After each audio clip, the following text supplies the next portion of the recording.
आणि एक महत्त्वाची बातमी, पंतप्रधान मोदी आज वर्ध्याच्या दौऱ्यावर आहे। राष्ट्रीय पीएम विश्वकर्मा कार्यक्रमात मोदी सहभागी होणार आहेत। मोदी पीएम विश्वकर्मांच्या लाभार्थ्यांना किट वाटप देखील करतील, तर वर्ध्यातील स्वावलंबी मैदानावर हा कार्यक्रम होणार आहे। शिंदे फडणवीसांसह अजितदादा, केंद्रीय मंत्री देखील या कार्यक्रमाला उपस्थित राहणार आहेत। आणि या प्रकरणी आपण अधिक अपडेट घेऊयात आपले प्रतिनिधी गजानन उमाटे यांच्याकडून। गजानन, नक्कीच पंतप्रधान नरेंद्र मोदी आज वर्धा जिल्ह्यातील स्वावलंबी नगर येथे सभा घेणार आहे। सभेची तयारी पूर्ण झालेली आपण या ठिकाणी बघू शकतो।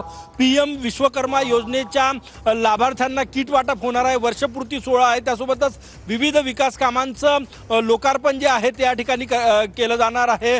अमरावती येथील पीएम मित्र पार्कचं भूमिपूजन सुद्धा भूमिपूजन या ठिकाणी केलं जाणार आहे। सगळ्यात महत्त्वाचं म्हणजे आगामी विधानसभा निवडणुकीच्या पार्श्वभूमीवर महात्मा गांधींच्या वर्धा जिल्ह्यात पंतप्रधान नरेंद्र मोदी रणशिंग फुंकणार का, हा सगळ्यात मोठा प्रश्न आहे। कारण की निवडणुकीच्या पूर्वी पंतप्रधान नरेंद्र मोदी यांची मोठी सभा जी आहे ती या ठिकाणी होते। जवळपास 60,000 महिला या ठिकाणी येणार असं नियोजन जे आहे ते आयोजकांकडून करण्यात आलेलं आहे आणि मोठी तयारी करण्यात आलेली आहे। आज या मंचावरून पंतप्रधान नरेंद्र मोदी नेमकं काय बोलतात याकडेही लक्ष लागलेलं आहे। कारण की काही दिवसावर महाराष्ट्राच्या विधानसभा निवडणुका येऊ घातलेल्या आहे आणि त्यापूर्वी पंतप्रधानांची विदर्भात ही सभा जी आहे ती या ठिकाणी होते। वर्ध्यात सभा होत आहे। विदर्भात 62 विधानसभेच्या जागा आहे आणि जर महायुतीला सत्तेत यायचं असेल तर विदर्भानं साथ देणं गरजेचं आहे। त्यामुळे या सभेकडे, या सभेचं वेगळं महत्त्व आज आहे आणि या सभेच्या निमित्तानं पंतप्रधान नरेंद्र मोदी, मुख्यमंत्री एकनाथ शिंदे, उपमुख्यमंत्री देवेंद्र फडणवीस, अजितदादा पवार